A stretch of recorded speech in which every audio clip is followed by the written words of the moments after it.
आपल्या विघ्नर सहकारी साखर कारखान्याच्या या 42व्या अधिमंडळाच्या वार्षिक सर्वसाधारण सभेसाठी आपण सर्व मंडळी या ठिकाणी उपस्थित झाला। आपल्या सगळ्यांचं सहर्ष स्वागत करतो आणि आज खऱ्या अर्थानं शेडबाबांची जयंती आणि या निमित्तानं मान्यवर मंडळी उपस्थित राहिले, त्यांनी आपल्याला या ठिकाणी मार्गदर्शन केलेलं आहे। खरं तर स्वर्गीय निवृत्ती शेटकर शेडबाबा त्यांच्या बरोबर त्यांचे सहकारी दत्तात्रय उर्फ आबा काळे असतील, नारायण शेठ पानसरे असतील, दत्तात्रय साबाजी लेंडे असतील, त्याचबरोबर शंकरराव पिंगळे असतील, शिवाजीराव काळे असतील, या सगळ्या सहकार्यांना घेऊन खरं तर या कारखान्याची निर्मिती केली आणि त्यांच्या आजच्या या जयंतीच्या कार्यक्रमाच्या निमित्तानं खरं तर मान्यवरांनी त्यांना आदरांजली अर्पण केली। मी आपला सगळ्यांच्या वतीनं त्यांच्या स्मृतीस प्रथमतः अभिवादन करतो आणि तुमची सगळ्यांची दिलगिरी व्यक्त करतो की सभेला थोडासा नाना उशीर झाला। खरं तर शेतकऱ्यांचा सन्मान करणं आपल्याला क्रमपात्र आहे। खरं तर वर्षभर त्या ठिकाणी ते कष्ट करतात। गणित हंगाम 23-24 मध्ये आपण 10,23,425 मेट्रिक टन ऊसाचं गाळप केलं आणि 11,50,000 साखर पत्त्याचं उत्पादन करून सरासरी 11.63% इतका आपल्याला साखरेचा उतारा मिळाला। 26 निर्मिती प्रकल्पातून 4,12,62,000 युनिट आपण आर्थिक सालामध्ये निर्यात केली आणि डिस्टिलरी प्रकल्पातून 95,17,839 लिटर रेक्टिफाईड स्पिरिट ची निर्मिती केली। 70,79,000 लिटर इथेनॉलचा ऑइल कंपन्यांना आपण पुरवठा केला। गणित हंगाम 23-24 मध्ये 9,434 हेक्टर ऊस क्षेत्रामधून 10,23,495 मेट्रिक टनाचं मागच्या सीझन मध्ये यशस्वीरित्या कारखान्याने या ठिकाणी गाळप केलेला आहे। चालू गणित हंगामामध्ये 24 आणि 25 मध्ये कारखान्याच्या कार्यक्षेत्रामध्ये 10,744 हेक्टर ऊसाची नोंद झालेली आणि त्या माध्यमातून साधारण 10.5 ते 11 लाख ऊसाचं गाळप करायचं उद्दिष्ट विघ्नर कारखान्याने आणि संचालक मंडळाने या ठिकाणी ठेवलेलं आहे। त्याच्यासाठी 2024 मध्ये ज्या तोडणी यंत्रणा सज्ज करायला लागते ती तोडणी यंत्रणा आपण चांगल्या पद्धतीने सज्ज केलेली आहे। जवळपास 13 ऊस तोडणी यंत्र सुद्धा आपल्याकडं त्यांचे करार आपण केलेले आहेत। मागील ऊसाचं क्षेत्र कमी होतं आणि एप्रिल आणि मे महिन्यात सुरू ऊसाच्या लागवडीला आपण अनेक शेतकऱ्यांना परवानगी दिली, त्यांना बेन उपलब्ध करून दिलं, त्यांना मार्गदर्शन केलं आणि त्याचा फायदा असा झाला तर आपलं 10 लाखाचं क्रशिंग होणार नव्हतं, परंतु जवळपास 1700 ते 1800 हेक्टर मध्ये शेतकऱ्यांनी सुरूच्या ऊसाची लागवड केली आणि 90% ऊस आपण त्यांचा गळतेला या ठिकाणी आणला। त्याच्यामुळे आपण 10.25 लाखाचं गाळप आपण करू शकलो, अन्यथा करता आलं नसतं। अजून पण 10% ऊस तो सुरूचा अजून तसाच आहे, पण शेतकऱ्यांची मागणी होती का पुढच्या सीझनला म्हणजे 24-25च्या सीझनला तो गाळपाला न्यावा म्हणून आपण तो तसाच ठेवलाय। परंतु मला असं वाटतं का अतिशय चांगल्या पद्धतीचं सुरूची आणि पूर्व हंगामाची जर लागवड जर केली तर शेतकऱ्याला आणि कारखान्याला सुद्धा अधिकचा फायदा आपल्याला त्या ठिकाणी होतो। आपण ती लागवड करावी अशी संचालक मंडळाच्या वतीनं आपल्याला सगळं या ठिकाणी मी विनंती करतो। खरं तर पूर्व हंगामाची आणि सुरूची लागवड जास्तीत जास्त केल्यामुळं कारखान्याला रिकव्हरीला पण फायदा होतो, शेतकऱ्यांचं पण आर्थिक नुकसान त्याच्यामुळे त्या ठिकाणी होत नाही। एवढं मला या ठिकाणी नमूद करायचंय। खरं तर तांत्रिक कार्यक्षमतेचा पुरस्कार आपल्याला मिळाला, नक्कीच अभिमानाची बाब आहे। आपल्या सगळ्या शेतकऱ्यांमुळं, कर्मचाऱ्यांमुळं, अधिकाऱ्यांमुळं, संचालकांमुळं हा पुरस्कार आपल्याला प्रदान झाला। सातत्याने आपण मंडळी सगळे या कारखान्याच्या दृष्टीने कामकाज करत असतो, त्याचं खरं श्रेय सगळं आपल्याला जातं। आताच या ठिकाणी सर्व सभासदांच्या वतीने संचालक मंडळाचा सन्मान करण्यात आला, त्याबद्दल आपल्याला धन्यवाद देतो। खरं तर ऊस विकास योजनेच्या अंतर्गत आपण अनेक कार्यक्रम राबवण्याचा प्रयत्न कारखान्याच्या माध्यमातून करत असतो. शुगर केन डेव्हलपमेंटच्या माध्यमातून अनेक प्रोग्राम आपण त्या निमित्ताने घेत असतो. विशेषतः कारखान्याच्या कार्यस्थळावर 50 एकरमध्ये नवीन जातीचे बेणेमळे तयार करून त्या माध्यमातून शेतकऱ्यांना चांगल्या प्रतीचं बेणं आणि त्याच्यावर प्रयोग करण्यासाठीच्या यंत्रणा सज्ज करण्याचा प्रयत्न आमचा सातत्याने त्या ठिकाणी असतो. आता पण जर आपण पाहिलं तर कारखान्याच्या गेटच्या आतमध्ये आल्यानंतर आपण तिथं कारखान्याचा एक स्टॉल उभा केलेला आहे.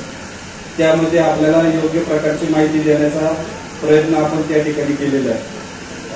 नारायणगावला सुद्धा ज्यावेळेला कृषी प्रदर्शन होतं त्या ठिकाणी पण आपला तो स्टॉल त्या ठिकाणी होता.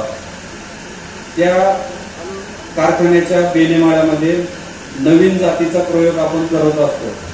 86-032, 265 ह्या व्हरायटी आपल्याला माहीतच आहे, परंतु 18-121 आणि 15-012 ही व्हरायटी आपण जर पाहिली असाल तर ती जवळपास आपण गेले 2-3 वर्षापासून त्याच्यावरती प्रयोग करतोय आणि 200 एकर मध्ये आता आपण 18-121 ची लागवड केलेली आहे. त्यानंतर 15-012 ची आपण 50 एकरवर लागवड केलेली आहे.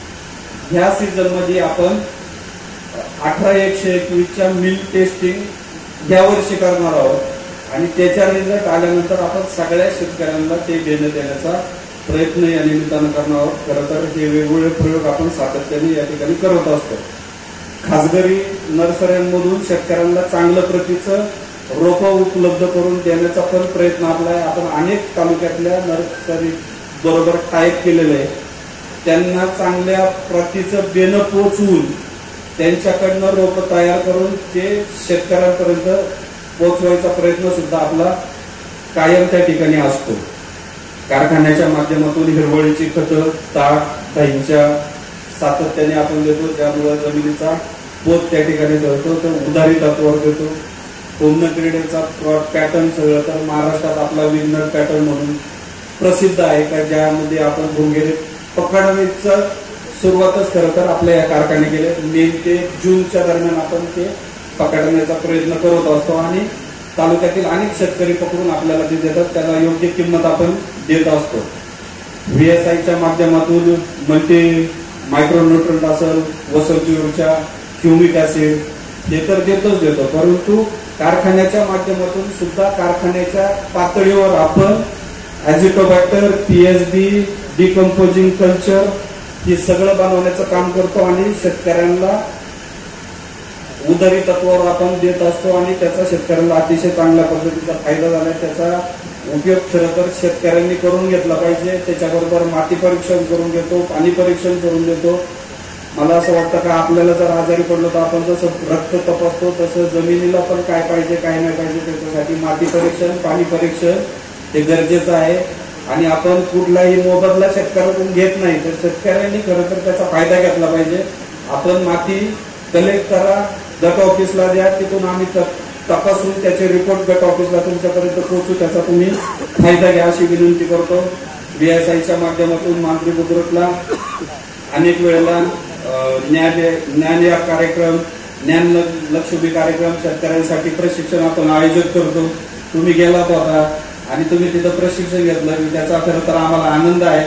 विशेषतः आपल्या महिला सुद्धा शेतकरी त्या ठिकाणी जातात आणि प्रशिक्षण घेतात. त्याचं ज्वलंत उदाहरण इथं महिला आलेलं आहे. त्यांनी सांगितलं का आम्ही त्या कार्यक्रमाला गेलो होतो. तर हे एक महत्वाचं आहे का आणि त्याचा कुठलाही आपण कारखान्याच्या माध्यमातून एकही रुपया घेत नाही. राहणं, खाणं आणि प्रशिक्षण देणं याची सगळी जबाबदारी आपला विघ्नर कारखाना आणि वसंतदादा शुगर इन्स्टिट्यूट त्या ठिकाणी घेत असतो. सरासरी एकरी उत्पादनातून खरं तर अनेक शेतकरी आता आपण पाहिलं 101 टन 100 टनापर्यंत उत्पन्न काढण्यासाठी आपण प्रयत्न करत असतो. आपला शेतकरी आता एवढा पुढे गेलाय 110 टनापर्यंत, 11 टनापर्यंत, 25 टनापर्यंत. आणि आता जर पाहिलं आपण तर जेजूरकरांनी उत्पादन काढलं 136 टनाचं उत्पन्न आपल्या या जुन्नर तालुक्यातला शेतकरी घेतो. याचा आनंद आहे. या जुन्नर तालुक्यात पुणे जिल्ह्यामध्ये मला असं वाटतं का फक्त माळेगाव मधल्या एका शेतकऱ्याचं 337 टन ऍव्हरेज निघालं होतं. तर पुणे जिल्ह्यामधला फक्त आपला एकच असा शेतकरी का त्याचं 136 टन उत्पन्न निघालं. याचा अभिमान खरं तर तुम्हाला आम्हाला सगळ्यांना या निमित्तानं आहे. शेतकऱ्यांसाठी स्मार्ट शेतकरी कार्ड आपण या निमित्ताने या ठिकाणी आणले. त्या कार्डच्या माध्यमातून आपल्याला योग्य प्रमाणामध्ये आपल्या त्याच्यावरती आपली असलेली साखर असेल, ऊसाचं वजन असेल, ऊस बिल असेल, गेलेल्या गाड्यांचं लगेचच्या लगेच तिथं वजन तपासायचं काम आपल्याला शेतकरी स्मार्टच्या माध्यमातून लगेचच्या लगेच कळतंय. त्याचं केवायसी अपडेट केलं पाहिजे. सगळ्या सभासदांनी, ऊस पथकांनी जवळपास 70-80% सगळ्यांनी ते स्मार्ट कार्ड घेऊन गेलेले आहेत. त्याच्यासाठी आधार कार्ड, पॅन कार्ड, मतदान कार्ड, मोबाईल नंबर हे सगळं याच्यापैकी एक काहीतरी आणून ते केवायसी करून घ्यायचे. त्याचा फायदा खरं तर आपल्याला होणार आहे आणि सोप्यामध्ये तुम्हाला सगळे कारखान्याची माहिती किंवा तुमची माहिती त्या निमित्तानं त्या ठिकाणी मिळणार आहे. त्याच्यामुळे ते करून घ्यायचं. त्या डिजिटलायझेशन जात असताना आपण शेतकऱ्यांबरोबर स्मार्ट ट्रान्सपोर्ट कार्ड पण आपण त्या ठिकाणी केलेलं आणि ते स्मार्ट ट्रान्सपोर्ट कार्ड करत असताना वाहतूकदारांना गाडीचं वजन असेल, डिझेल असेल, त्याच्याबरोबर त्याचं बिल असेल, RFD टॅग लावलेला आपण त्या ठिकाणी गाड्यांना लावलेले. त्याच्यामुळे ती गाडीचा नंबर लागण्याचा काही त्यांना त्रास होत नाही. अशा अनेक गोष्टी आपण कारखान्याच्या होत्या. स्मार्ट एम्प्लॉय कार्ड बनवलंय. त्याच्यामुळं कामगारांना आमचं सगळं पगाराची स्लिप, साखर, पेट्रोल, डिझेल त्या सगळ्या गोष्टी त्याच्यातून कळल्या जातात. विशेषतः त्यांचा हजेरीपत्रक किंवा काही बायोमेट्रिक थंबची सिस्टीम असल्यामुळे त्यांना पण त्या सगळ्या गोष्टी सोप्या जातात. अशा सगळ्या गोष्टी करायचा प्रयत्न आम्ही सगळे मंडळी करत असतो. खरं तर राज्य शासनाने 3 वर्षापूर्वी शेअरची रक्कम 10,000वरून 15,000वरती नेली आणि सातत्याचा आम्ही पाठपुरावा करत असतो. खरं तर साखर कारखाना हा कच्च्या मालावर प्रक्रिया करणारा उद्योग आहे. म्हणजे ही प्रोड्युसर कंपनी आहे. ह्या प्रोड्युसर कंपनीला जोपर्यंत तुम्ही कच्चा माल देत नाही तोपर्यंत तुम्ही त्या संस्थेचे भागधारक होत नाही. हा शासनाचा नियम आहे आणि म्हणून तुम्हाला जर त्या संस्थेचं सभासद व्हायचं असेल किंवा तो शेअर्स जर ट्रान्सफर करायचा जर असेल तर तुमच्याकडं 20 गुंठे जमीन ही असणं हे बंधनकारक आहे. तर 30 गुंठे जमीन आपल्याकडे पाहिजे. आपला शेअरचा भाग जो आहे तो 15,000 आपण पूर्णपणे त्या ठिकाणी केला पाहिजे.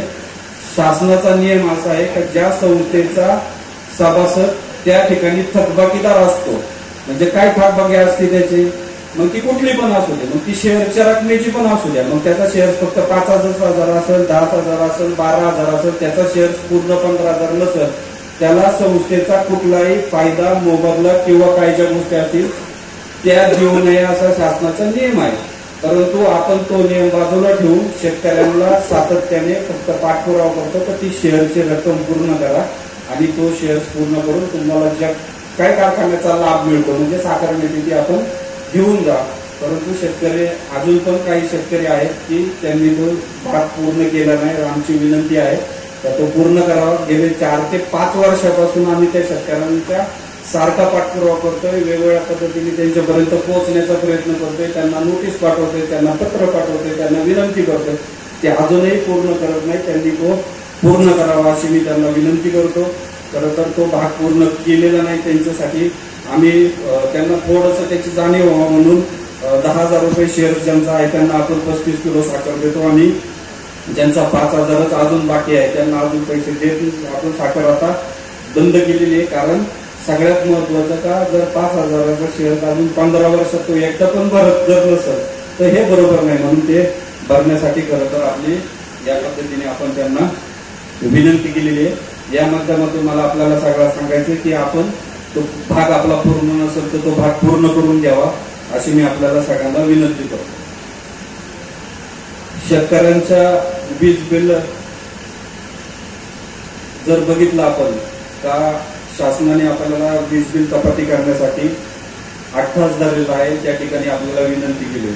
खरं तर 6 मेगावॅटचा सहवीज निर्मिती प्रकल्प आपला 2005 आणि 2006ला आपण 6 मेगावॅटचा सहवीज निर्मिती प्रकल्प चालू केला आणि महाराष्ट्र शासनाचा वीज खरेदी करार 3 रुपये 5 पैसे प्रति युनिट प्रमाणे आपण त्यावेळेला केला 2005 ते 6ला आणि त्या कराराची मुदत 13 वर्षांनंतर म्हणजे 2018ला संपली परंतु शासन तो परत रिन्यू करण्यासाठी तयार नव्हतं. परंतु आपण विनंती केली, कमी दराने का होईना पण त्यांनी 3 रुपये 5 पैसे, बरोबर ना, 3 रुपये 5 पैसे ना, 4 रुपये 3 रुपये 56 पैसे, 3 रुपये 56 पैशांनी तो 2018ला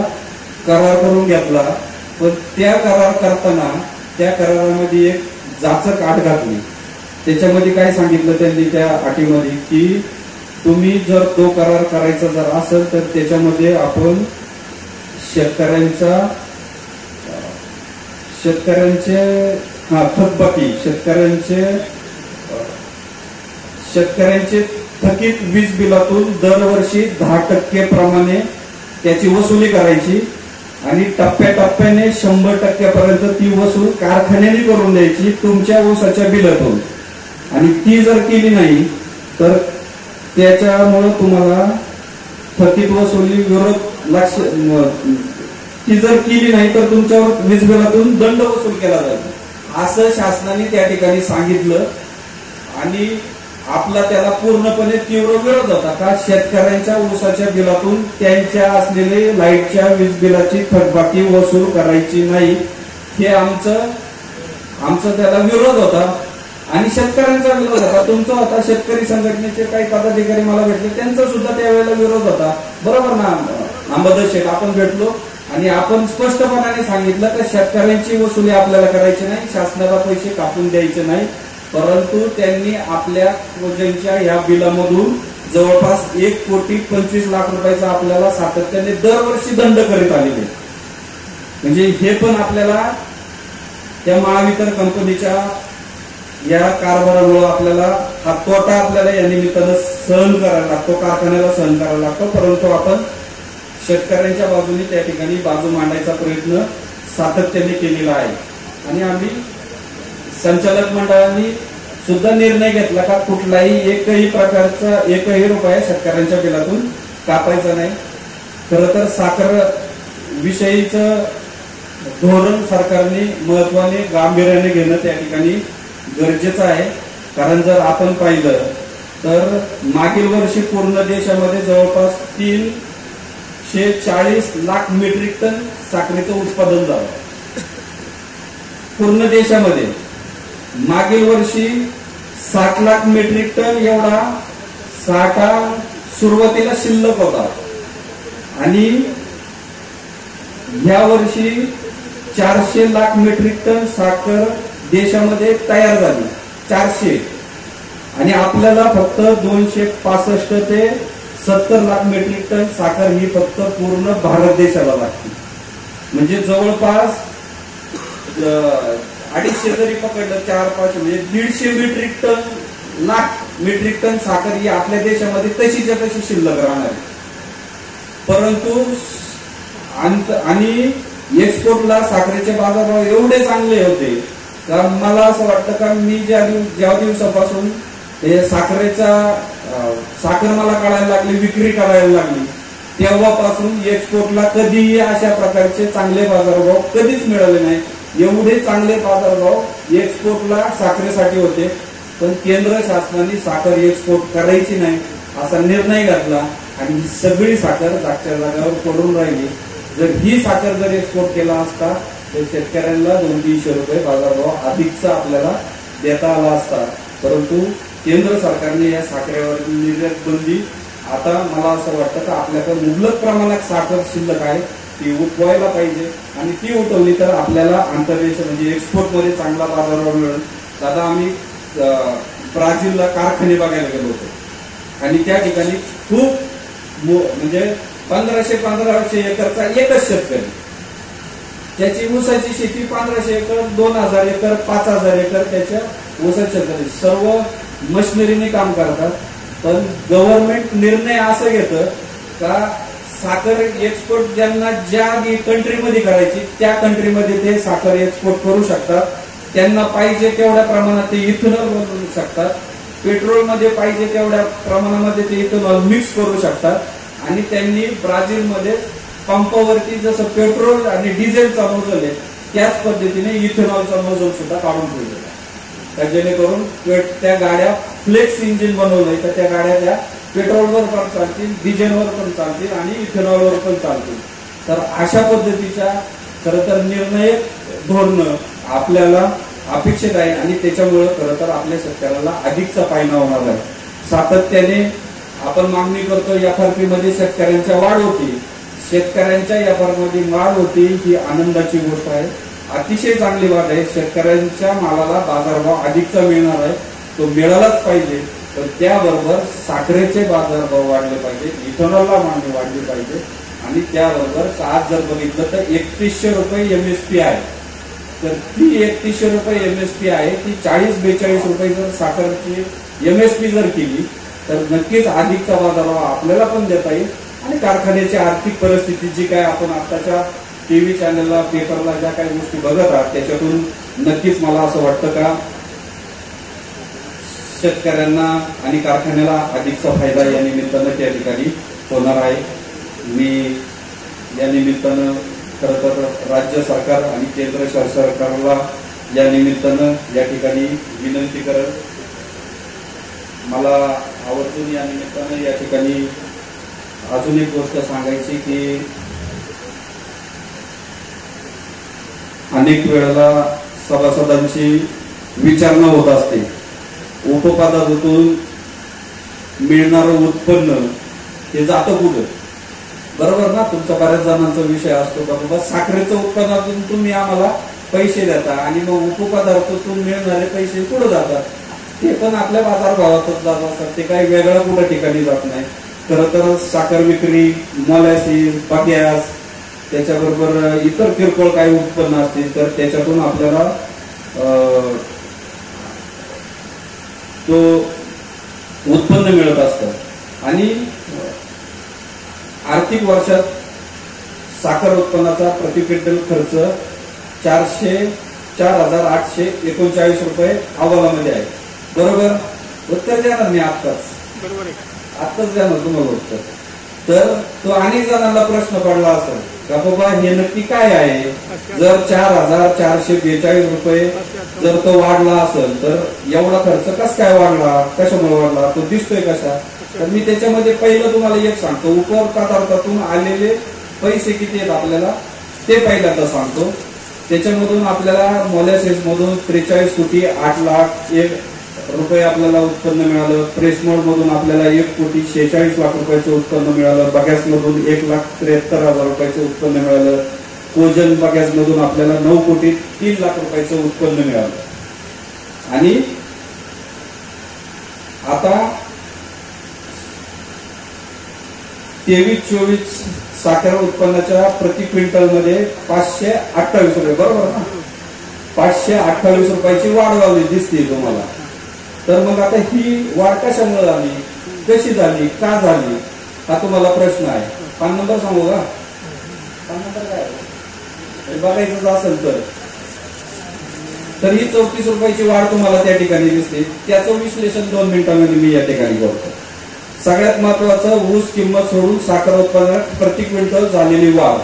त्याच्यामध्ये पहिलं 175 रुपये प्रति क्विंटल ऊस तोडणी वाहतूक दरात शासनाने 34% वाढ केलेली आणि ती 34% वाढ केल्यामुळं दिलेल्या वाढी दरामध्ये प्रति क्विंटलला ही 175 रुपयाची वाढ आपल्याला दिसते. 93.12 प्रति क्विंटल. 2 नंबरचा विषय नाही, तुम्हाला सांगत नाही मी भाषण करतोय, माझी प्रस्तावना चालू आहे, तुम्हाला सांगत नाही मी. त्याच्यामध्ये वीज, पाणी, विमा, स्पेअर पार्ट इत्यादी यांच्या दरात वाढ झालेल्यामुळे त्या प्रक्रिये खर्चात वाढ झालेली, त्याचं 13 रुपये दिसतं. 96.13 प्रति क्विंटल दिसतंय. त्याच्यात पगार, मजुरी, बोनस, बाकीच्या ज्या काही पगार वाढ झालेली, ग्रॅज्युएटी, फायनल, त्या सगळ्या गोष्टीमुळे त्या ठिकाणी दिसतंय.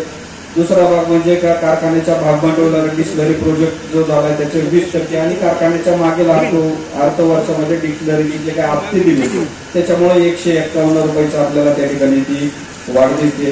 तर सातत्याने खरं तर आपण ते जे काय उपपदार्थ आहे, मला सांगायचा उद्देश याच्यातून फक्त एकच येतं आपल्याला, तर जे उपपदार्थ आहे त्या उपपदार्थातून आपल्याला जे काय उत्पन्न मिळतं ते सुद्धा आपण त्या पद्धतीने देण्याचा आपल्या शेतकऱ्यांना प्रयत्न असतो. दुसरा भाग असा आहे की आपल्याकडे शेतकऱ्यांच्या ठेवी आपल्याकडे बऱ्यापैकी आहे. तर त्याच्यामध्ये विशेषतः रूपांतरीय ठेव आपल्याकडं 2,69,00,00,000 आहे. तर ती 8% बिगर परतीची ठेव आहे. त्याचबरोबर सहनिर्मिती प्रकल्पासाठी आपण 4,58,00,00,000 रुपयाची ठेव कापलेली, ती 4% बिगर परतीची आपल्याकडे ती ठेव आहे. आणि रूपांतरित ठेव ही 11-12ची आपल्याकडं 350 कोटीची बिगर परतीची ठेव पण बिगर व्याजी आहे. म्हणजे त्या 350 कोटी रुपये आपल्याला 350 कोटी रुपये ही बिगर व्याजी परतीची ठेव आहे, ती आपल्याला शेतकऱ्यांना देणे आहे. हे पण मला आवर्जून तुम्हाला सांगायचंय. 22-23च्या अखेर ती 3 कोटी म्हणजे त्याची, आणि त्याचं व्याज पण आहे ना, आपल्याला व्याज पण आहे. 3,58,00,000 त्याचं व्याज झालेलं आहे. तर ठीक आहे. नाही ते मी तुम्हाला ते नंतर विचारा, मी नंतर सांगतो तुम्हाला. मी चुकलं असं माझं याच्यात गणित, नंतर सांगतो.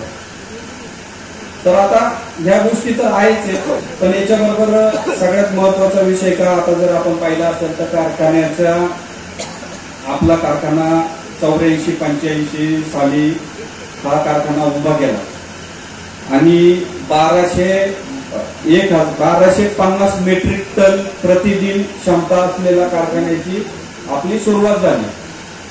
आणि त्याच्यामध्ये मग शेठबाबा मागाशी मी ती सगळी नावं घेतली, ती सगळे त्यांचे सहकारी तालुक्यात फिरले, ऊसाचं क्षेत्र वाढलं, उत्पन्न वाढलं आणि मग कारखान्याची कॅपॅसिटी कमी झाली. मग त्याच्यामध्ये परत वाढ करायचं ठरवलं. मग त्याची कॅपॅसिटी 5,000 मेट्रिक टन दिली.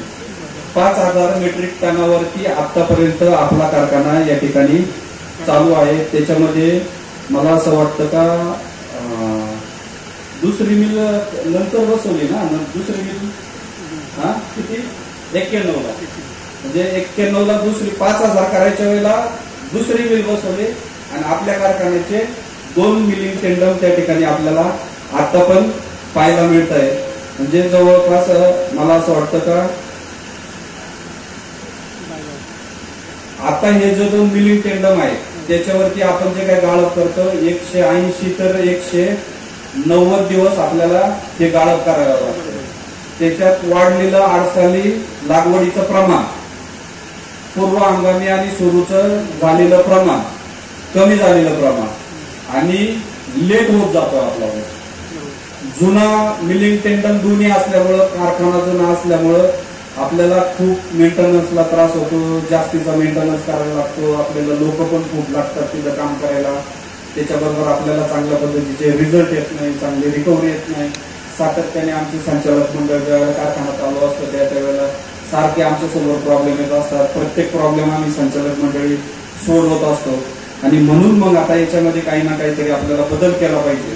परंतु तो बदल करत असताना एवढा मोठा खर्च करायचा आणि इन्कमची सोर्स पण पाहिली पाहिजे. आजची जर परिस्थिती बघितली तर साखरेच्या त्या उत्पन्नातून आपण बाजारभाव पण देऊ शकत नाही, कारखान्याचा मेंटेनन्स पण करू शकत नाही, पगारपाणी पण करू शकत नाही, हे आमच्या लक्षात आलं.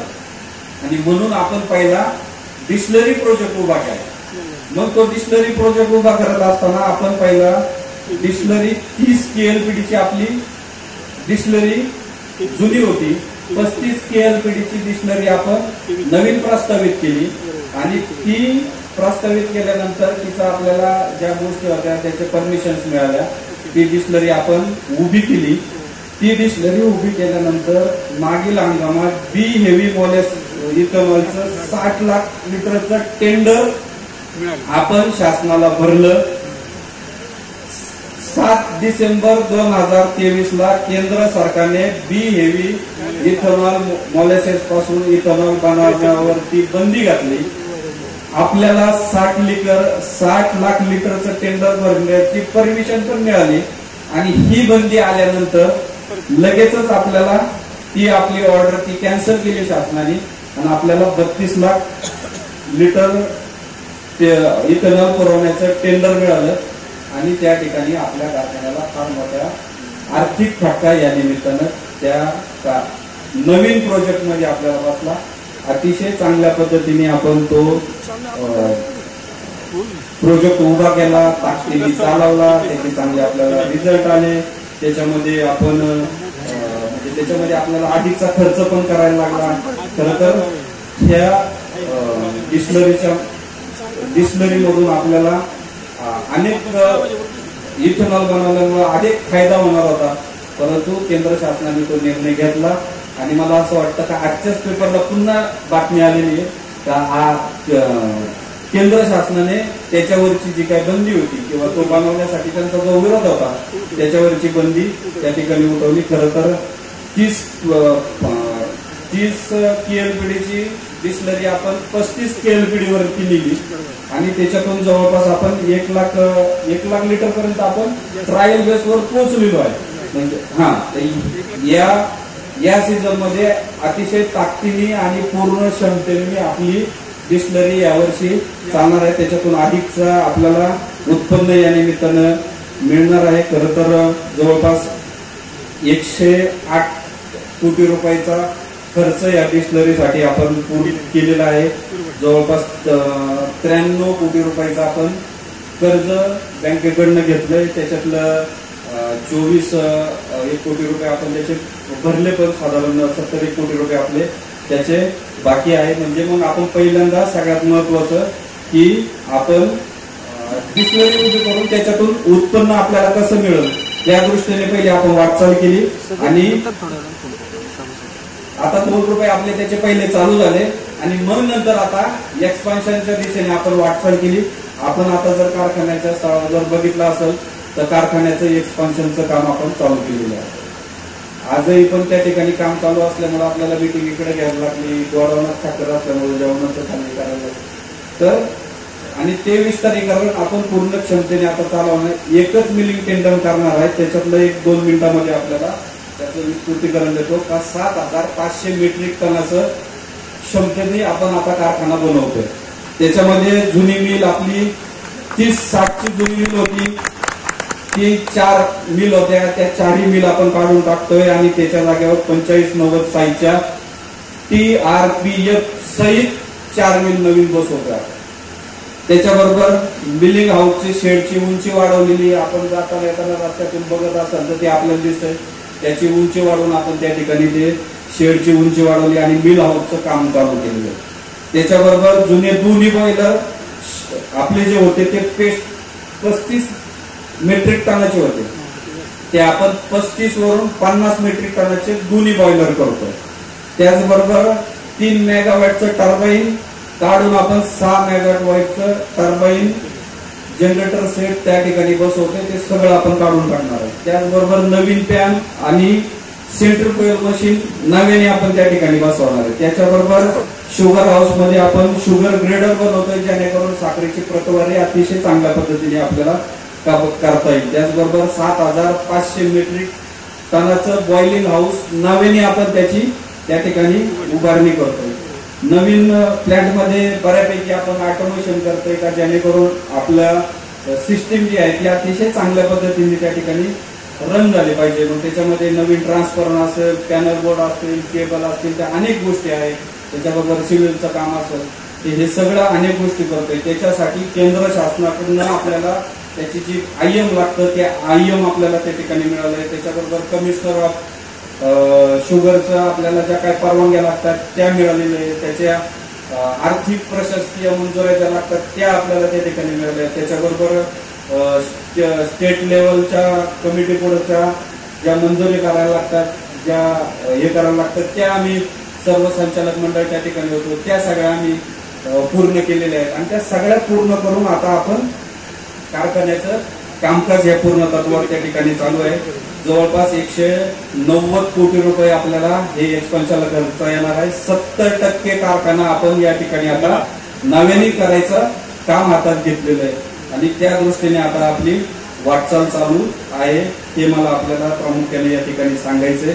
नक्कीच मला असं वाटतं का येणाऱ्या आत्ताच्या जो सीझन आहे त्या सीझन मध्येच आपल्याला ते पूर्णपणे मार्गाला लावायचं आहे आणि ते आपण पूर्ण करणार आहोत. त्याच्याबरोबर या ठिकाणी मला अजून एक गोष्ट सांगायची आहे का आपण कारखान्याच्या आता जे आपण डिस्लरीचा नवीन जो बॉयलर टाकला, मी मागची वार्षिक सर्वसाधारण सभा होती, त्याच्या मागची वार्षिक सर्वसाधारण होती आणि ज्यावेळेला कोरोना काळामध्ये ऑनलाईन सभा होती त्यावेळेला मी सातत्याने उल्लेख करत आलोय. आपल्याला या गोष्टी सगळ्या गोष्टीचा अभाव करत आलोय.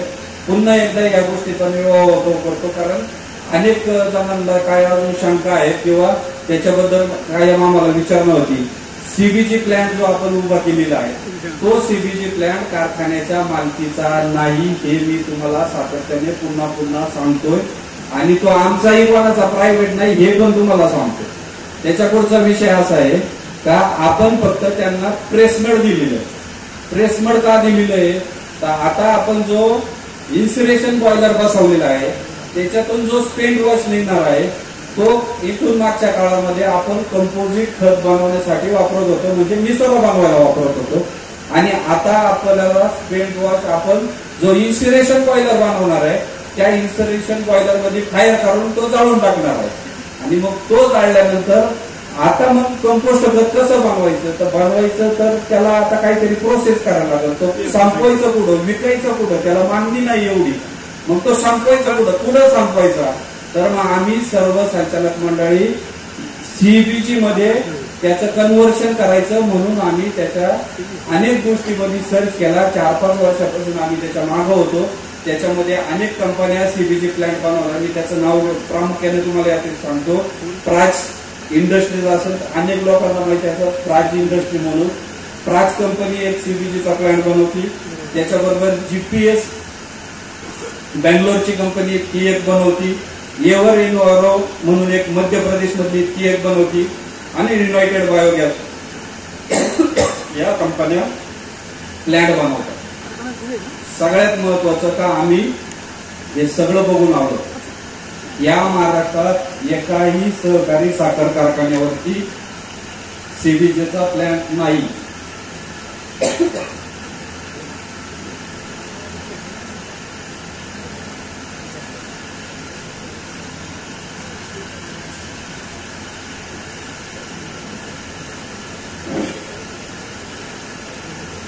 त्या महाराष्ट्रात सहकारी साखर कारखान्यामध्ये एकही सीबीजीचा प्लॅन्ट नाही. ते सगळ्यात महत्वाचं तुम्ही समजून घ्या. दुसरा भाग असा का हा प्लॅन्ट सक्सेस होत नाही. हा प्लॅन्ट या महाराष्ट्रामध्ये 4च कारखान्यांवर आहे. त्याच्यामधले मी कारखाने सांगतो. Clarus bio energy private limited Shirala, हे सगळ्या प्रायव्हेट कारखान्यांनी बनवलेले. Spectrum renewable energy private limited Warananagar Kolhapur, natural sugar allied limited Osmanabad आणि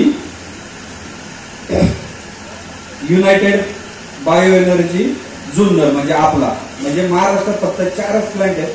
त्यातले हे 3 प्लॅन्ट म्हणजे एक आपल्याकडे आणि हे 3 प्लॅन्ट बाहेर आहे. हे सक्सेसफुली चालत नाही. याचं उदाहरण असं आहे का आपण जे चालवतो त्याच्यासाठी समर्थ सहकारी कारखान्याचे सर्वेसर्वा आणि माजी मंत्री आरोग्य मंत्री राजेश टोपे साहेब हा प्लॅन्ट बघायला ताई आपल्याकडे खास आवर्जून आलते. त्यांचा प्लॅन्ट चालत नाही. त्याच्यानंतर आपल्याकडे नॅचरल शुगरचे ठोंबरे साहेब आले होते. राजाराम बापू कारखान्याचे सगळे अधिकारी आले. VSIची सगळी टीम आली होती आणि त्यांनी तो प्लॅन्ट बघितला. हा प्लॅन्ट सक्सेस होत नाही. अनेकांचं म्हणणं आहे कारखान्याने का चालू नाही केला. तर आमचं म्हणणंच आहे का तो प्लॅन्ट कुठल्याही कारखान्यावर सक्सेस नाही. कुठली कंपनी त्याची जबाबदारी घेत नाही आणि तो आता जो चाललाय तो कसा बसा चालू आहे. पण त्यांनी टेक्नॉलॉजी वापरली आणि अनेक लोक त्याच्यामुळे त्याच्यासाठी विजेट जातात. आता त्या प्लॅन्टला 30-40 कोटी रुपये खर्च करून आपल्याला अडचणीत यायचं नाही. हे सगळ्यात महत्वाचं तुम्ही समजून घ्या. कारण ऑलरेडी आपण इथं 200 कोटी, तिकडं 200 कोटी, 300 कोटी, 300-350 कोटी रुपये ऑलरेडी आपण इथं एक्सपान्शनला आणि डिस्प्लेला खर्च केलेला आहे. त्याचं सगळं व्याज आणि ह्या जर गोष्टी जर होणार असेल तर तो आपल्याला सक्सेस नाही. त्याच्यामुळे प्रामुख्याने आपल्याला त्या गोष्टी मला या ठिकाणी नमूद करायच्या. त्याचबरोबर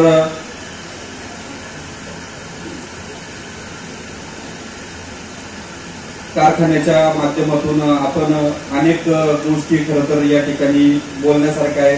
विशेषतः कर्मचाऱ्यांच्यासाठी आपण अनेक गोष्टी करत असतो. त्यांच्या सुरक्षिततेच्यासाठी संचालक मंडळाने आम्ही कर्मचाऱ्यांसाठी तर मागच्या वेळेला निर्णय घेतला. 15 लाख रुपये अपघाती विमा त्यांचा आम्ही उतरवला आणि अनेक कर्मचाऱ्यांचा त्यांचा फायदा झाला. त्यांच्यासाठी सेफ्टी शूज असतील, ड्रेस कोड असेल, हेल्मेट असेल, त्या अनेक गोष्टी आम्ही त्यांच्यासाठी काम करत असतो. कामगार पतसंस्थेतून त्यांना त्या ठिकाणी मदत करायचा प्रयत्न असतो. त्याचबरोबर शिष्यवृत्ती मिळवण्यासाठी त्यांच्या मुलांना अनेक वेळेला आम्ही केंद्र आणि राज्य शासनाकडून प्रयत्न केलेले आहेत. या निमित्तानं मला अजून एक विषय सांगायचा. कुकडेश्वर मंदिरासाठी जे स्वर्गीय शेडबाबांचं स्वप्न होतं का ज्या कुकडेचा उगम या ठिकाणावरून झाला त्याचं काम होणं अपेक्षित आहे. त्याचा एक मुद्दा थोडासा सांगतो का आपण 5 रुपये टनाप्रमाणे 95-96 ला आपण 5 रुपये टनाप्रमाणे त्याची कपात केली आणि ती कपात 41 लाख रुपयाची आपण कपात केली. त्या मंदिराला खर्च केला. त्याचे डिटेल्स मी योग्य वेळेला तुम्हाला सांगाल. वेळ झाला मी त्याच्यामुळे थोडंसं शॉर्टकटमध्ये गोष्टी सांगतोय का. त्याच्या मंदिराचं आपण काम केलं आणि जवळपास 71,86,000 रुपये आपण त्या कामाला खर्च केले. जवळपास 2008 ला त्या कामाची सुरुवात झाली आणि 2012 ला ते काम आपण संपवलं. म्हणजे फक्त 41 लाख रुपये आपण शेतकऱ्यांचे घेतले. बाकीचा खर्च हा पूर्णपणे कारखान्यांनी त्या ठिकाणी केलेला आहे. तर हे एक अभिमानास्पद बाब आहे. काळसाचं काम अजून बाकी आहे. अनेक वेळेला ती लोक किंवा आपली पण मंडळी सगळ्यांचं जे श्रद्धास्थान आहे ते लोक म्हणत असतात का काळसाचं काम करायला पाहिजे. मला वाटतं ताई दादा हे सगळे त्या ठिकाणी बसलेले आहेत. सातत्याने त्यांचा मुद्दा पाठपुरावा त्या ठिकाणी असतं. हेमाडपंथी मंदिर आहे आणि पुरातन खात्याकडे त्या मंदिराचं सगळी जबाबदारी असल्यामुळं ते आपल्याला परमिशन देत नाही. पण जर आपल्याला परमिशन दिली किंवा कारखान्याची जर काय त्या इथून पुढच्या काळात मदत लागली तर ते कळसाचं काम करायला दादा कारखाना सुद्धा त्या ठिकाणी मदत करेल. असंच या निमित्तानं मला या ठिकाणी आपल्याला सगळ्यांना नमूद करायचंय. कारखान्याच्या ITA माध्यमातून आपण विद्यार्थ्यांना शिक्षण देत असतो आणि मला असं वाटतं का मला सांगायला आनंद वाटेल का संचालक मंडळ आम्ही अनेक वेळेला अनेक कंपन्यांबरोबर त्या ठिकाणी चर्चा करत असतो, बोलत असतो आणि या 2023 मध्ये आता मला वाटतं 24 मध्ये कॅम्प करताना आपण 24 मध्ये 2024 म्हणजे ह्याच वर्षामध्ये आपण एक कॅम्प भरवला होता. त्याच्यामध्ये अल्ट्रा प्रायव्हेट कंपनी, त्याच्यानंतर Mahindra CI company, Mahindra 2 wheeler company, Kothari metal, Siddheshwar industries, Sansera private limited, Jyoti हिट या सगळ्या कंपन्या बोलवल्या आणि त्या कंपन्यांमध्ये आपल्या ITA मध्ये 82 विद्यार्थ्यांना आपण जॉब आणि नोकरी लावून दिलेली आहे. म्हणजे का आपल्या ITA मध्ये शिकणारा विद्यार्थी हा हमखास जॉब करतो आणि त्याला चांगल्या कंपनीमध्ये नोकरी मिळते. म्हणजे ह्या सगळ्या कंपन्यांमध्ये कुणी 10 विद्यार्थी कोण लागले, कुठं 17 विद्यार्थी, महिंद्रा 2 व्हीलर मध्ये 17 विद्यार्थी आपले आज जॉब करत आहेत. म्हणजे ही एक आपल्या अभिमानाची गोष्ट आहे. खरं तर इंग्लिश मिडियमच्या माध्यमातून सुद्धा आपले विद्यार्थी शिक्षण घेत आहेत. जवळपास 484 विद्यार्थी आहेत. या वेळेला आपलं 9वं वर्ष आहे का 9 वर्ष झाले सातत्याने 100% निकाल आपला रामकृष्ण मुले इंग्लिश मिडियम स्कूलचा या ठिकाणी लागला आणि आनंदाची बाब अशी का अर्ध्यापेक्षा जास्त विद्यार्थी 90% जास्त मार्क मिळून पास झालेले. ही पण एक आनंदाची गोष्ट आहे. त्याच्यामध्ये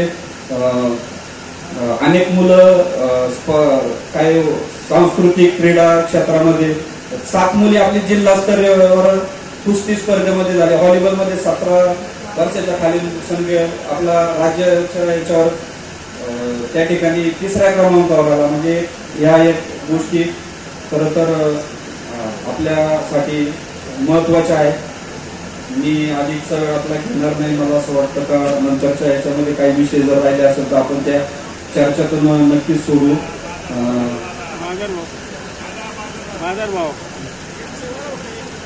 काय मला काय कळत नाही तर या आर्थिक सालामध्ये सातत्याने सगळ्या मंडळींनी सहकार्य केलं. विशेषतः कारखान्याचे सर्व ऊसतोडणी कामगार असतील, वाहतूकदार असतील, सभासद, ऊस उत्पादक, सगळे माझे सहकारी कर्मचारी, त्याचबरोबर साखर आयुक्त, महाराष्ट्र शासनाचे सर्व अधिकारी, बँका, विघ्नर कारखान्याचे सर्व सहकार्य करणारे सगळे मंडळी, त्याचबरोबर संचालक मंडळ सातत्याने सगळ्या गोष्टीवरती योग्य पद्धतीचा निर्णय घेऊन काम करत असतं. त्यांना मी या ठिकाणी धन्यवाद देतो.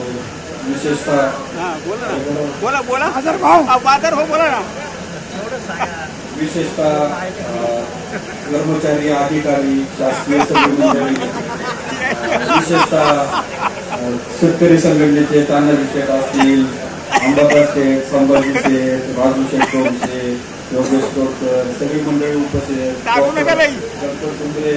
सगळी मंडळी सातत्याने खरं तर वर्षभर येत असतात, मार्गदर्शन सांगत असतात, धोरणात्मक निर्णय घ्यायला भाग पाडतात.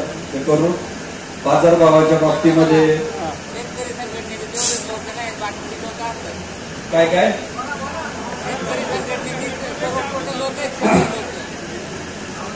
शेतकरी संघटनेपेक्षा इतर लोक पण जास्त आहे. पैसे बाजारभाव सांगा.